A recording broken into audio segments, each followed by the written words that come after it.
Even great wizards like Elminster have their moments. The moments when they're young, they're weak and vulnerable. So here's another Edtime story about one such thing.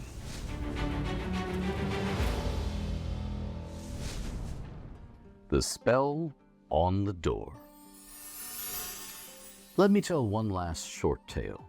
About magic, of course, and about an old lady who lived hereabouts long ago. Gone now, of course, her and her cottage under the nice paved Highway 28 that didn't exist back then, save as a wandering cart track. But back then, I was in your world not out of choice or sightseeing verve, but because I was wounded and on the run, all my spells gone and ruthless foes close behind me. And when I took the way between the two old Shadowdale trees and found myself not in a more lush, deep green wood, but in a chilly winter wonderland with unbroken snow drifted soft away in all directions, I thought I'd doomed myself. I'd not last long in this cold, not in welds I didn't know. All welds have wolves, and I was in no limping condition to outrun them. I could but trudge, so I did that, across the gently rolling field and up to a tree line where someone had made a stump and stone fence in hopes that its height would afford me a look about that would include a refuge. And it did. A little cottage down below, across another field, and a little low and railless bridge over a winding creek. And there was a light showing in one window.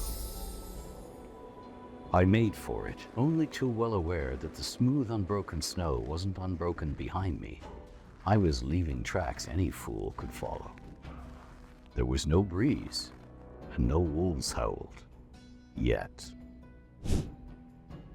I trudged in as much haste as I could manage, feeling the cold crisp around me. Evening was drawing down on a wan moon scudding out from behind clawing clouds. If the wind came up, the cold would stab. It was huddling around a fire weather. I knocked at the small dark door when I reached it, not caring to look back behind me in case dark figures were striding gleefully closer. The door sighed open. A small, pinched face peered out. Bright eyes, old wrinkled face. "You want something," a voice said flatly. "A place by the fire or something more?" There was a warning note in that question. "Just a place by the fire," I managed. I'm about done." "In," came the reply, "but don't touch anything." I did as I was bid, striding straight ahead and then stopping. Behind me, the door side closed. No bar, no chain. The little figure wrapped in a cloak scuttled past me like a hedgehog into a chair by the fire. "You take the other," came the flat command, "and tell me your name. I'll have no nameless men under my roof." "Elminster," I replied, "of Shadowdale." "I've heard of you," she grunted, and it didn't sound approving. "Ah well. Sit." I did as I was bid again. Okay, Ed, so of the items in your shop, which would you say is your favorite design? Well, as the guy who has to do a lot of laundry, I'm gonna have to go for this, the unsupervised wizard mug. I would enjoy drinking from this every day, but we got lots more cool things that we could come up with and sell. If you are interested in getting any official Ed Greenwood adventuring gear, head on over to his shop. We will have a link for that down in the description. Or hey, maybe you want to support Ed in another way, in which case you can head on over to patreon.com/Ed Greenwood and become a protector of the realms.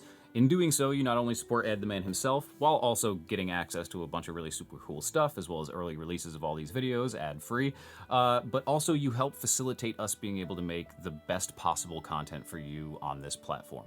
So, for now, we hope you enjoy the rest of this Realms Lore video. Thank you. The fire was but coals, its warmth meager, but it was far warmer in the small dark room than outside, and it was the refuge I needed. I sat and held my peace. My hostess did not give me her name, but stared at me, those bright eyes seeming to see into my head. The silence between us did not have long enough to stretch to feel uncomfortable when a glow arose outside the door I'd come in through, and a heaviness seemed to fall over the room. That bright gaze stayed fixed on me. I stared back, not quite daring to glance at the door. A thunderous knock fell upon it, as if someone had driven a heavy stick, or even a tree trunk swung as a ram into it. Boom. Silence. Boom. It came again.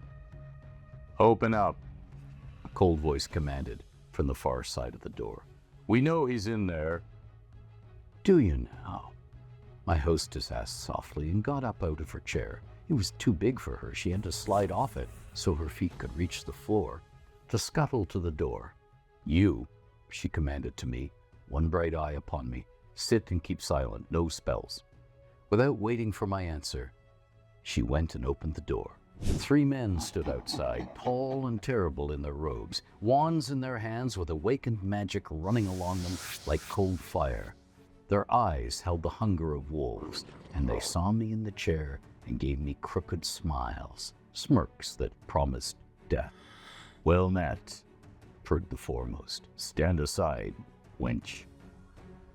"Why?" "We're here for him," the second one said. "Don't get between us and you won't get hurt." "Lady." "Orders, is it? To me on my own threshold, and a wench to boot. You're rather forward, you strangers." "We do what must be done," the third mage said heavily. "So please stand aside. You don't want to get hurt." "No," the old woman agreed. "I don't." And she shut the door in their faces. Light flared brightly all around its edges as low-voiced chanting arose. My hostess sighed, put her hand flat against the door, and muttered something under her breath. The light went blinding bright for a moment. There was a startled choking sound, and then silence. My hostess opened the door again, peered out at thin wisps of smoke rising from 3 empty pairs of boots standing in the snow outside, and nodded. "You're no prize," she told me, "but they were worse. I have to do that to far too many wizards." She shut the door again and pointed into the gloom. "There's a bed you can use that way. Chamber pot under it. Don't bother me until the sun comes up." "Thank you, lady." That earned me a snort. "Lady, is it? Well, better than wench, but not by much. I'll give you my name when you've earned it. Might take years, and neither of us may have enough of them." "An optimist, I see," I dared to reply. "Don't be using dirty words like that in my house," came the tart reply as she returned to her chair. I could feel her bright eyes on me until I fell asleep. I never did learn her name.